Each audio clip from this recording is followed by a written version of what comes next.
and carbon-based fuel is the most efficient source of energy. Hold on a second. Hold on a second. Ring, ring. Angela Merkel. Oh, it's for you. She says that's bullshit. Devil's Advocate with Skyler Turden. All right, thanks. I'm glad to be with you. Last installment we did with Jordan Peterson. A lot of feedback. People really enjoyed it. Wanted to get some more prominent conservatives on the show just to talk about, most pressing issues. So the most requested person was our next guest, and the topic we'll be discussing today here on Devil's Advocate is basically the merits and the drawbacks of socialism. He's the host of the Benjamin Shapiro program on the Daily Caller. Thanks for your time, Benjamin. Absolutely, Skyler Turden. Well, thank you for. I do appreciate you being here. So obviously, we'll be talking about socialism here. Something that's very popular at your shows, where you do a lot of Q&As, and you're very popular in conservative circles, in far-right circles, and alt-right circles. And I've heard a lot of this. Socialism is evil. Socialism is theft. I want to know why you believe that to be the case. I've heard you talk about it because obviously, in principle. I mean, would we agree that in principle it's good? And, Old Testament talks a lot about not oppressing the poor, giving to the poor. Often the rich are portrayed as villains because of their greed. So as a descendant of the Jewish people and faith, would we not agree that helping the poorest among us is a moral mission? Sure. I mean, that's called charity. But what is not moral is stealing money from me to give to somebody else on the part of a government that points a gun at me. That's not an actual thing. And the Bible doesn't talk about that in any way. The Bible, I mean, if we want to talk about the biblical dictates with regard to charity, yeah. There's, and we can do it in Hebrew. I mean, there's Maser, there's Maser Sheni, there's Truma, there's Peh and Leket. Like, there's a bunch of different aspects of Jewish law that talk about charity, but they are all relegated to the realm of private charity, meaning that it's more about my obligation to give charity and less about your rights to my money. So we're supposed to recognize that wealth belongs to God, but my wealth does not belong to you in the biblical view. Sure. Well, I was using it more as a moral, using it as a moral beam. I don't really want to get off on the sort of the metaphysical and God and that kind of. I didn't want to get into God's definition of what's necessarily moral, but the idea that as a society, it's moral to help the poorest among us, especially when we look at systemic, oppression of the poor, as we see. We're not just talking about a level playing field, right? We're talking about a playing field where the middle class is shrunken dramatically. We're talking about, wages have not kept up with inflation. The rich keep getting richer. That gap keeps widening. So there's a system in place, which to me, yeah, none of that's true. None of that's actually true is the problem. So actually, the middle class in the United States. The upper middle class was about 12% of the population of the United States in 1979, and by 2014, that was 30% of the American population. So the disappearance of the middle class folks talk about is really the middle class becoming upper middle class, and the standard of living for everyone in the United States has risen dramatically since 1979. One of the favorite statistics folks like to cite here is they say that there's been wage stagnation in hourly wages since 1979, adjusted for inflation. Well, that's true. It also doesn't take into account any of the benefits. Hold on a second. Not entirely, obviously, because of minimum wage laws, which we'll get to in a bit. Well, the fact is, yeah, we can do that in a second.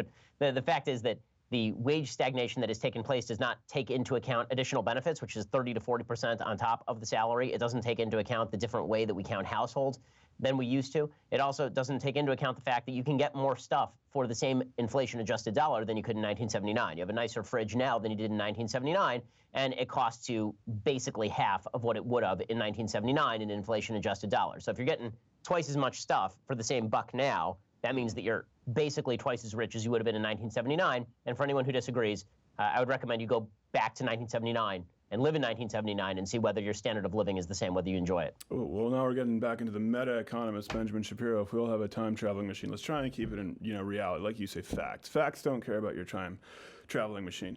What about homes? What about homes? What about retirement? The middle-class family today has much more difficulty affording a home. If you go back to the 50s, you could live in a single income household and have a vehicle, have a home, retire at a reasonable age. That's not the case now. Who really cares if you have, a Frigidaire in your kitchen?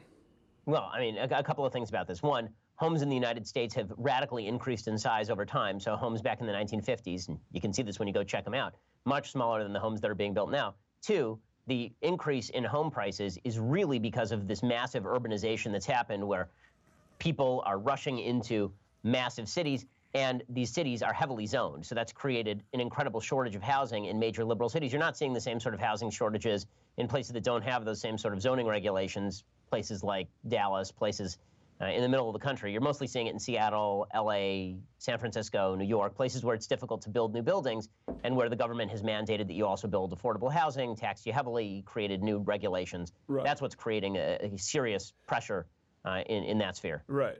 So it's the government's fault. I just want to make sure I have this right. So it's the government's fault that people cannot afford homes. It's the government's fault that that the wage gap is actually increasing, that the middle class is shrinking. I know you say it's not, but we look at the 1% who are wealthier than ever before, and the rest of the population, right? Well, no, the wealth gap, the fact that there is a greater disparity between the top tax bracket and the bottom tax bracket is true, but the bottom tax bracket is a lot richer than it used to be. And again, one of the things that is a huge mistake folks make when it comes to analyzing economic issues is the suggestion that if you are in the top 1%, you are always in the top 1%. You started there, you finished there, you lived there, you died there.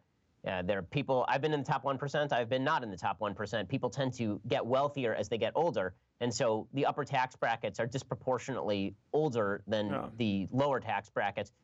Again, that movement is suggestive of the fact that folks are earning more and less over the course of their lifetime. It's not just like there's this ingrown caste of people who are born rich and stay rich. Inherited wealth accounts for very little of the top tax brackets. Yeah, well, you know, I've heard this talked about a lot, sort of class mobility is how I think it's often referred to. But I've noticed a theme. You talk about going back to 1979. You talk about how these people will be wealthier down the line as they get older. Again, we're kind of in the realm of meta-economics, right? Things that you feel will happen down the line. But that's not what's happening with these people right now when you're talking about these people today in 2018 who can't afford to go to college, who can't afford to purchase a home, who can't afford health insurance, right?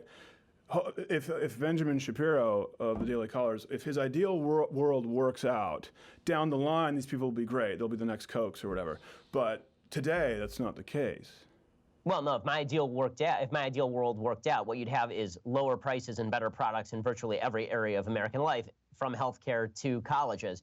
The fact is the government subsidies are one of the areas that's creating upward pressure in prices. When you give a bunch of people subsidies to go to college, what you're doing is generating additional supply or additional demand without additional supply. That creates upward pricing pressure. I mean, this is a simple supply-demand curve. And the fact that folks on the left don't seem to understand this, they think that if you just dump a bunch of money into free college education, that this is going to somehow alleviate all of the economic woes of a society that is already absorbing the cost of a bunch of college graduates who can't get jobs because they majored in silly things.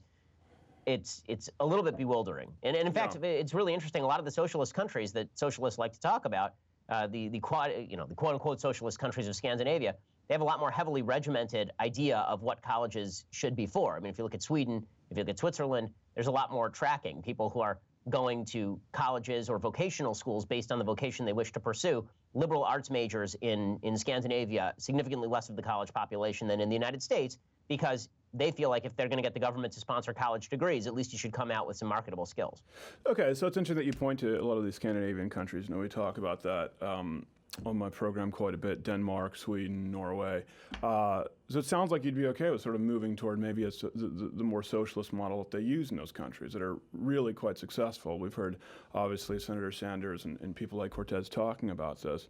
A lot of people said there are no successful socialist countries. I would point to almost all those Scandinavian countries. Well, I mean, and this has become the favorite the kind of favorite tool of quote-unquote socialists today is to pick countries that have built their entire wealth base on capitalism and then have placed on top of that capitalism some redistributionist systems and then call those countries socialist. That's not a socialist country. A socialist country is a country that uses abolition of profit as a tool and nationalization of property as a chief tool and public ownership of the means of production as the chief tool of wealth production and distribution. That's not actually what happens in Denmark or Norway or Switzerland or Sweden or any of these countries, which is why the Prime Minister of Denmark suggested back in 2015, when Bernie Sanders kept jabbering about Denmark being a socialist country, he went to Harvard Kennedy School of Government. He said, we're not a socialist country, we're a capitalist country. All of these supposedly socialist countries rank around or higher than the United States in the Heritage Foundation Economic Freedom Index than the United States does, which would suggest that these are not actually countries that are focused sincerely on regulation of business above all and redistribution of property through the means of production. Well, if I may jump in there, I think it's important that we, the Economic Freedom Index, like we're talking about there, Canada was higher than the United States for a little longer, even though they have a universal health care plan. So it sounds to me like you're okay with sort of the model that we see, the Nordic model. So then would we be okay with a universal health care program or a single payer? Because if you look at these countries that you just said, right, are not socialist. But then if we try and implement it here in the United States, people say, oh, that's socialized healthcare. Universal healthcare, single payer model. Is socialist, right? So the program can be socialist, but the question of calling the entire country socialist because it has a socialist program in medicine, that's a little bit silly. I mean, that's like suggesting that you who have a job and you bring home money to your family and then you redistribute the money among members of your family. You have a joint bank account with your wife. This means you're a socialist. No, you're a capitalist who uses socialist methods of redistribution in your own home. It's the same thing with Norway or Denmark. And then we have to look at the efficacy of those programs. We also have to look at the rights of the people that are being violated by those programs. Do you have a right to your own use of labor? Do you have a right to the product of your labor? Do you have a right to the alienation of your labor? And then we also have to look at whether any of those, even if you believed that it didn't violate rights, you'd have to look at whether those programs were adaptable to the United States, which typically they have not been, because the reality is that in places like Sweden or Norway or Switzerland, what you have, particularly in places like Norway, is a really, really high level of cultural homogeneity. You know, a high level of social capital that exists, that doesn't exist in the United States in quite the same way. So it's the blacks' fault. I just want to make sure. That's what it's the fault of the blacks. No, it is the fault of cultures that are not that's right. It's not race. It's culture. That's right. I forgot with the alt-right. It's the same. I mean, ask the Norwegians. Ask the Norwegians who have significantly curtailed immigration from the Islamic world, specifically because they're having problems of cultural assimilation. I probably would have a really good conversation because they have a higher literacy rate. They have more public education there, and of course their populace is generally healthier because they have socialized healthcare and they spend less on healthcare. Well, their population is healthier and has been healthier for decades because they don't eat as much crap as Americans do.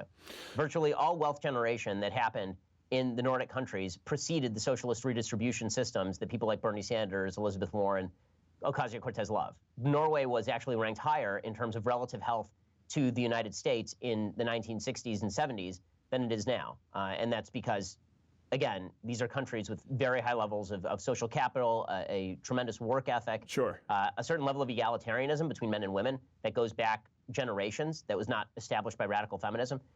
And what you've seen is actually a lot of difficulty in assimilating immigrants in Nordic countries. There's a great book called Debunking Utopia by Nima Sanandaji that's totally worth reading on this. He's an actual Iranian immigrant to Norway, and he talks specifically about the shortcomings of immigration in these places. It turns out that it's much easier to become employed as an immigrant in the United States than it is in Nordic countries. Yeah, well, they also do have better healthcare outcomes overall, with a lower percentage of their GDP being spent per average person. So I would say that's also pretty important. Let me ask you this. Well, listen, the United States healthcare system is a disaster area, but that's largely to do with Let me guess, the government of the blacks, of regulation. Right? You're going to blame the government of the blacks? Of course. Yeah. No, not the blacks. Okay. Blacks. It's not about any particular race, obviously. It's about a mishmash of regulation and deregulation that has created some of the worst of all possible worlds, although the United States still leads the world when it comes to 5-year cancer survival rates, for example. So if you can afford health care in the United States, it's still the best health care in the world. Benjamin Shapiro of Daily Caller, are you a Nazi? Okay, we can move on. Listen. So I've read that you have made the claim that capitalism is like consensual sex, socialism is rape. And the one thing I think that's interesting right now that we're talking about is sort of where the line is. First of all, I disagree if it's democratic socialism when we're talking about the public consenting by a vote. And I understand what you're going to say. Not everyone goes along with it, but that's true of any law passed, right, democratically. We have all kinds of, you'll never get 100% of people to agree on a law. But in this case, when we're talking about socialism versus capitalism, do we really think that's a fair comparison, that it's like consensual sex versus rape? And where do you draw the line? I mean, it seems to me like you enjoy some social programs. Some socialism's okay. You use public roads, if I'm not mistaken. You don't have a problem with that. Public roads are the public roads and public goods generally are non-rivalrous and non-excludable. That's what makes them public goods. So it's not quite the same thing, right? Now you're talking about everybody's access to a road that anyone can use, and I can't exclude you from use of that road in the same way that the military is non-rivalrous and non-excludable. That's the definition of a public good. That's not the same thing as alienation of my labor. So the question really is your rights. You know, when it comes to sex, you have the right to consent or not to consent. When it comes to how I use my labor, I have the right to consent or not to consent. And you voting to remove my right to consent or not to consent does not alienate the right. It just means that you're violating it. That's interesting that you bring that up, where you're talking about the right to work. But what about the right, for example, of people who are working to be in healthy conditions, to be in at least humane conditions? Are these laws that you support? Workers' rights? No, we're not even getting into unionization or collective bargaining.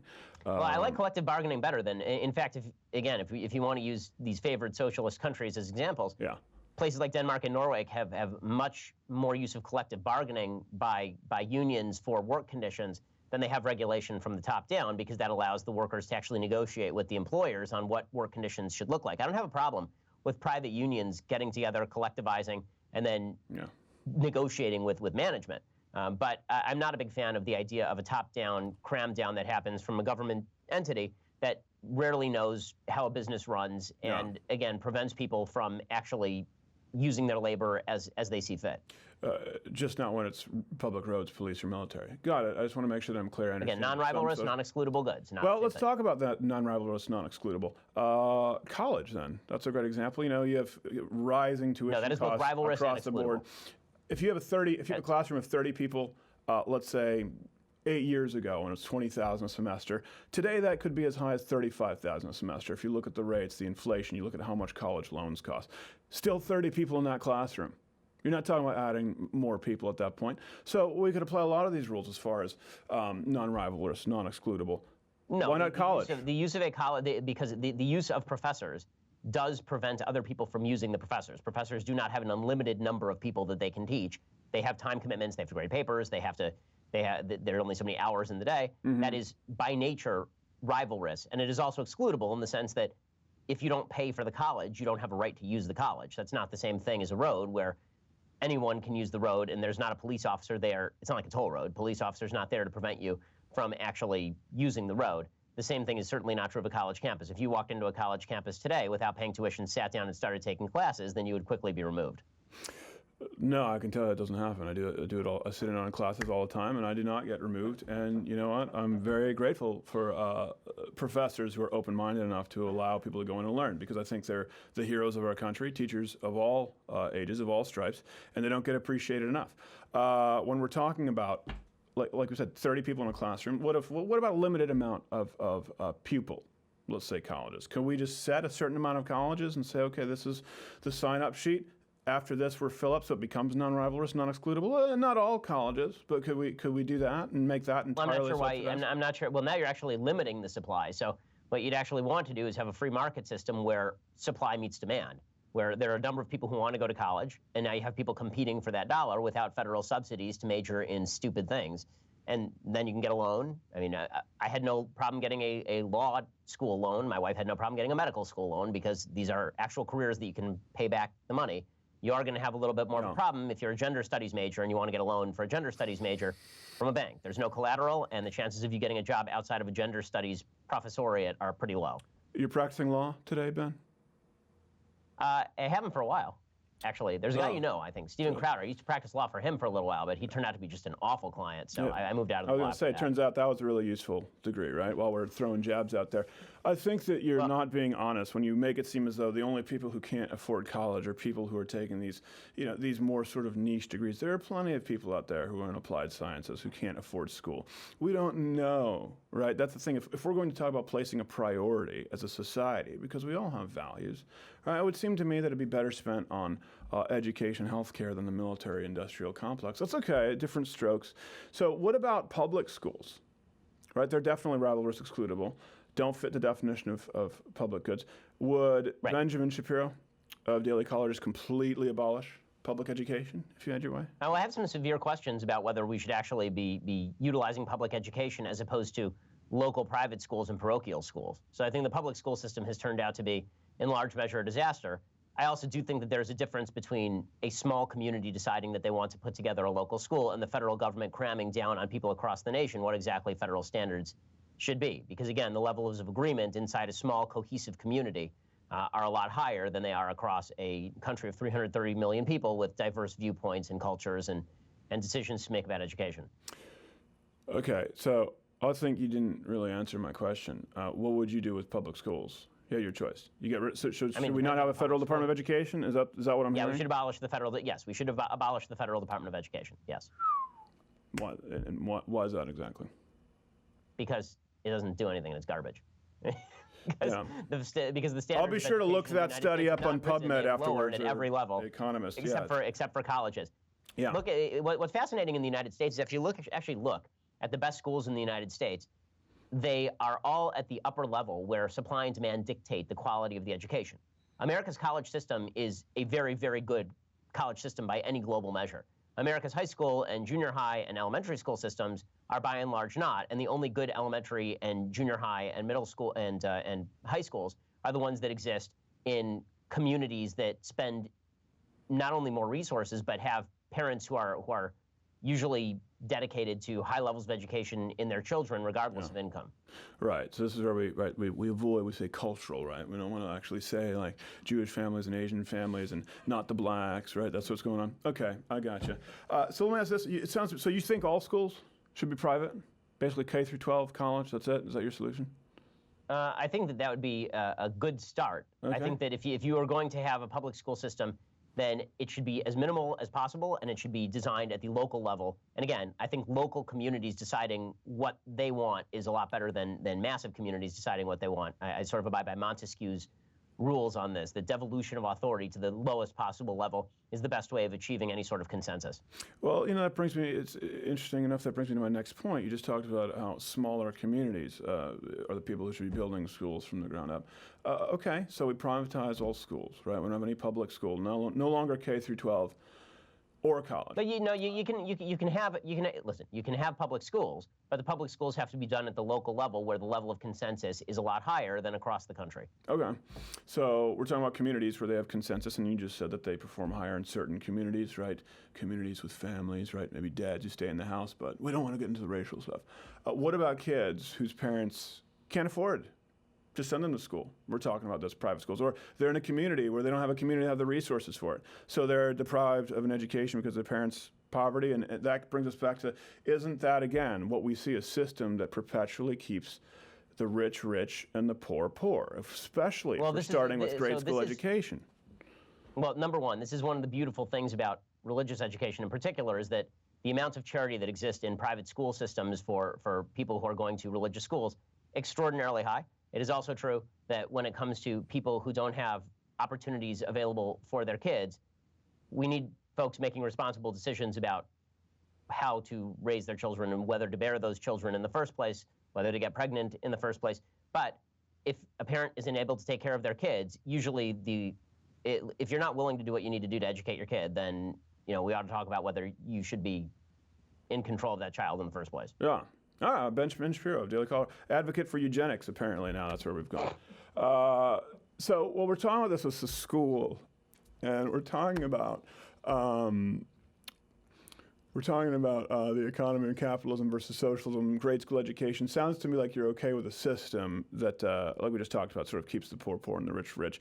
Here's the thing. We're talking about the 1% as a number that's thrown around. I know people don't like to talk about the 1%, but big corporations, right? They make their money while we're talking about systemic oppression, and I think education would factor into that.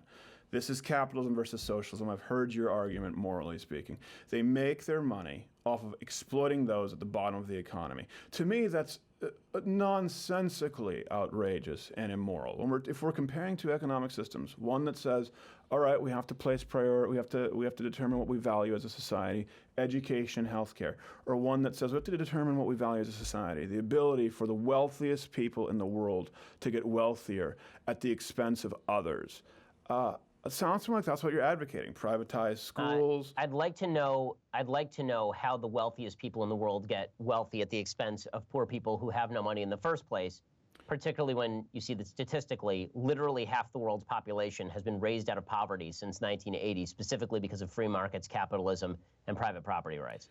Yeah, well, this is the problem with the alt-right and the right wing today. It's this autistic view of the world, and that, you know, if you have an iPhone, fine, you don't have to worry about it anymore, right? Technology's got, like I'm saying, that's not what really matters. I'm talking about people, you know, get out in the street, right? Talk with these people, see how people are living in the United States. I don't think you understand the point. It's not about how much money the poor have. I'm not saying that the rich are mugging them in an alleyway. They're not getting rich off of the poor's money. They're getting rich off of exploiting their labor.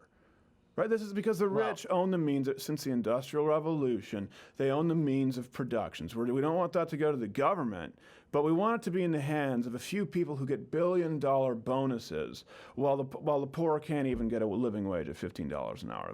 These same people lobby the government to make sure they make $7 an hour less. The poorest people on planet Earth live in one of two systems. Either a system that does not guarantee private property ownership because there is no actual governmental system to guarantee private property ownership, or two, a system where private property ownership does not exist and the government owns the means of production and does not operate in even state capitalistic fashion, but operates for the quote-unquote good of the workers. When that happens, poor people emerge. This is what's happened in Venezuela, that's what happened in the USSR, it's what happened in Cuba, it's what happened in North Korea, or alternatively, it's what happened in places like Somalia or Sudan. So again, the idea that rich people are somehow exploiting labor, unless you can show how they're doing so by pointing a gun at somebody or using another government gun to point at somebody.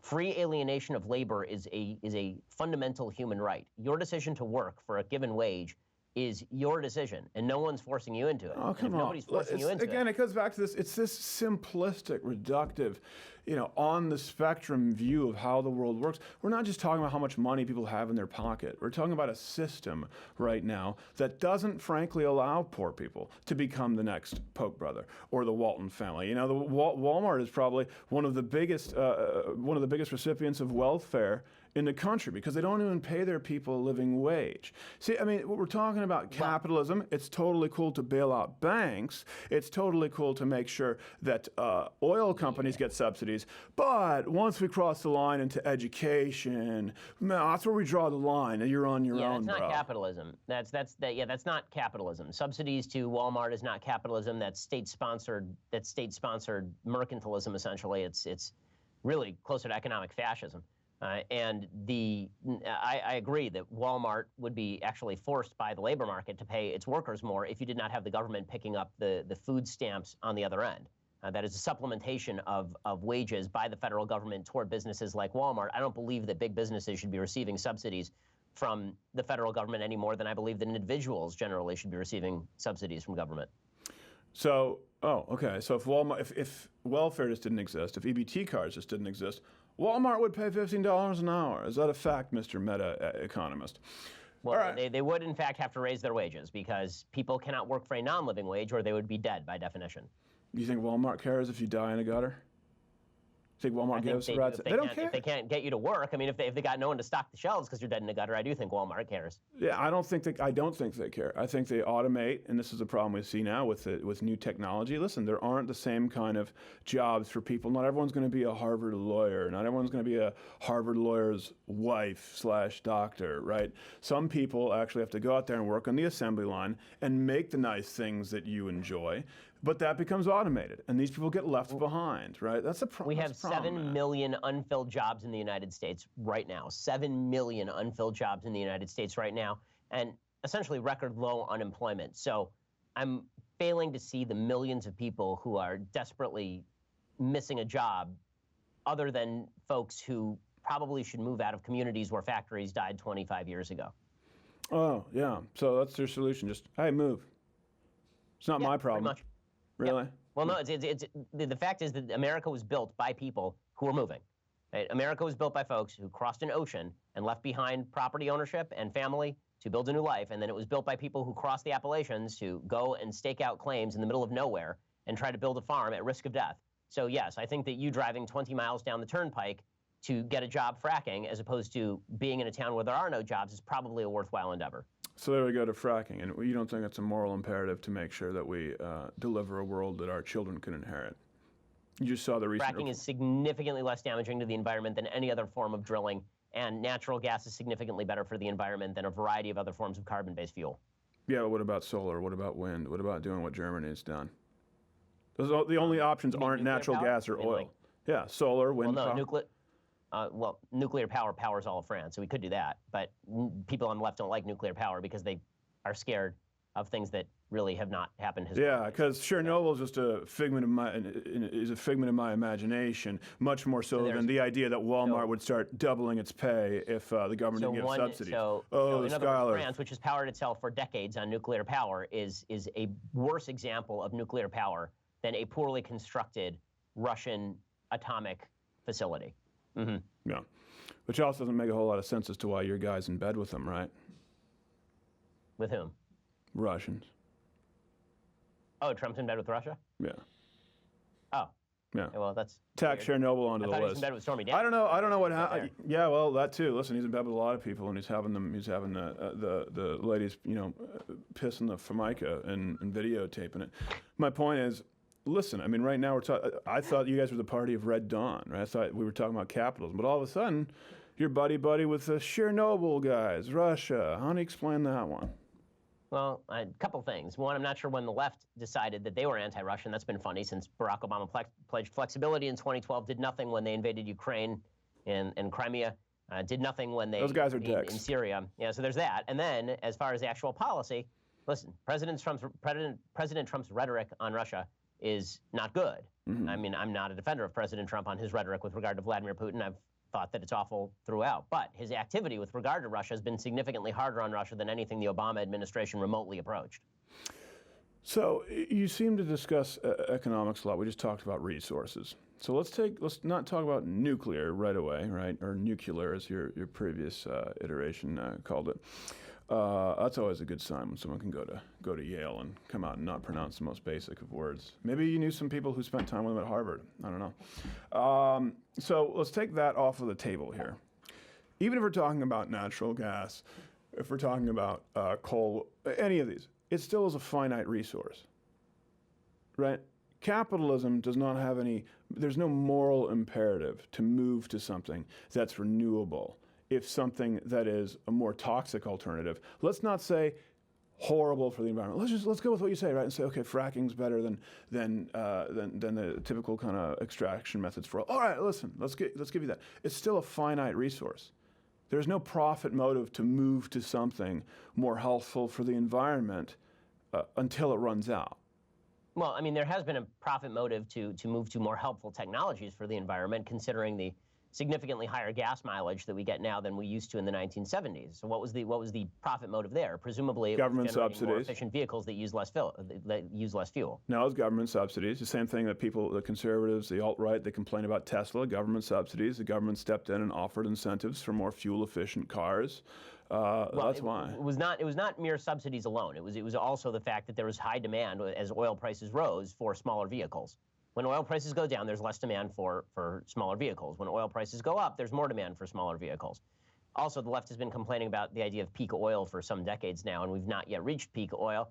Plus, with regard to technological development, would I love to see whoever cracks the code on renewable cheap energy is going to make more money than anyone in the history of humankind. The big problem here is that solar is simply not capable of generating the amounts of energy necessary to power entire civilizations. And carbon-based fuel is the most efficient source of energy. Hold on a second. Ring, ring. Angela Merkel. Oh, it's for you. She says that's bullshit. Okay, so, all right. I've Germany, bro. They've been using solar and wind for years. They moved their entire energy dependence to renewable resources. Well, Germany is taking enormous amounts of actual gasoline and natural gas from Iran, so that's not completely true. They've converted all of their energy, all of their national energy to solar or wind. Germany. I mean, it's not a good time. I mean, I took government intervention, right? I know it's not the military. I know it's not the police force, right? We're on board with that. But I'll be honest with you. I'll be honest with you, Mr. Turden. I don't know that much about the German energy situation, so I will have to check that out and get back to you. No, shocker. Yeah, shocker. Benjamin Shapiro avoids learning about Germany and their current affairs. Let me ask you, Benjamin, here before we go. I know you're a busy man. In today's day and age, the person who screams the loudest and is most hyperbolic, I get it. is more popular, so I know you have a platform, you have a lot to do. What closing thoughts would you have for the audience? I want to make sure that I understand. You would privatize all schools, K through 12, colleges, not offer welfare, EBT to the poorest among us, not want us to convert to renewable energy, and you're okay with the 1% getting richer while the poor stagnate. I want to make sure they have... Excellent synopsis. Excellent synopsis. By the way, I would mention, just from a quick Google search here, that the share of renewable electricity in Germany represents, as of 2017, about 35% of their total consumption. So the idea they've converted entirely to solar and wind is just not true. Well, yeah, I don't know what you're bringing up. It's probably right, your own daily caller link. So after this, we can go back and check it out. But I know that they actually had it as a national order to make sure they move entirely to renewable. Check your source. But is there anything that you would? I want to make sure that I understand it. If I've gotten anything incorrect for the audience, because they'll make up their own mind. We should privatize everything as much as humanly possible. We should devolve authority to the local level. We should ensure that people have the freedom to use their labor as they see fit and keep their property as they see fit. And we should also have a thriving social capital. We should also have a thriving non-governmental belief in one another. That's the other part of this that is required. It's not just pure libertarianism and free markets. You actually do have to have a virtuous people that is crafted by a civilization steeped in the idea of right and wrong. Pure capitalism alone is better than pure communism and pure socialism alone. A virtuous people is necessary, however, for freedom to truly coexist with a thriving and virtuous society. That's the other part that we never talk about, but I think that it's sort of important to note.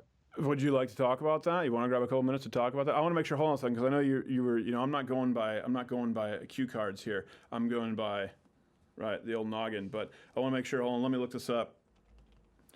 Yeah, hold on. Virtuous in alt-right speak is a synonym for white. But let me allow you to make that point.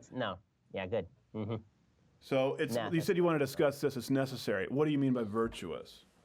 Because maybe that makes all of us make sense. Just let's wave the virtuous wand, right? Well, again, you mentioned at the very beginning of this interview, actually, the idea that the Bible mandates that people give charity. I agree with the basic idea that, as John Adams put it, our Constitution is fit only for a moral and religious people, meaning that you need people who are committed to the idea of helping one another outside of government, or people are going to do as you have done and call for an increase of government to fill every life gap. There are certain areas of socialism that are destined to fall down almost immediately. There are other areas of socialism that are destined to fall down over time, but it remains an attractive solution to folks who refuse to acknowledge that there is social network and that there's a social safety net and a social network existing outside of government alone. If you believe that government is the only guarantor of fairness, you are going to end up in the socialist camp. If you believe that community is the chief guarantor of a hand up and that forming thriving social bonds is the necessary adjunct to a free society, then you're going to be more in favor of individual freedom. Yeah, I don't know that I agree with that, but I appreciate that you bolstered your claim by quoting old dead white guys. I notice that's a real constant, and I think that's going to be doing your party wonders in the midterms in future elections. So it seems like, okay, as long as everyone's a moral person, then fine. This whole capitalism thing will all work out. Just bide your time. Everybody else. Not everybody has to be a moral person, but you do have to have enough moral people in a society to help fill in the gaps where capitalism does not solve problems for everybody: widows, orphans, people who can't take care of themselves. Okay, so capitalism would work if people are moral. It just hasn't been done right. It just hasn't been done correctly yet. No. Assuming that people are immoral. Assuming people are immoral. Capitalism works better than any other system in the history of planet Earth. Assuming that people are moral, capitalism still works better than any system in the history of planet Earth. If you actually want the best of all available systems, what you need is capitalism combined with a moral and virtuous people.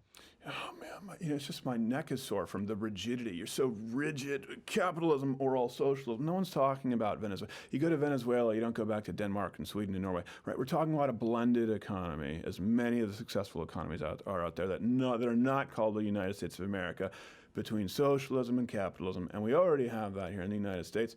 The conversation really comes down to what degree. You draw the line at roads and military and the police force industrial complex. I say, let's toss education and healthcare into the mix. But let's let the rest of people decide. Benjamin Shapiro, it's the Benjamin Shapiro program, if I'm not mistaken. Did I miss anything? Are you good, bro?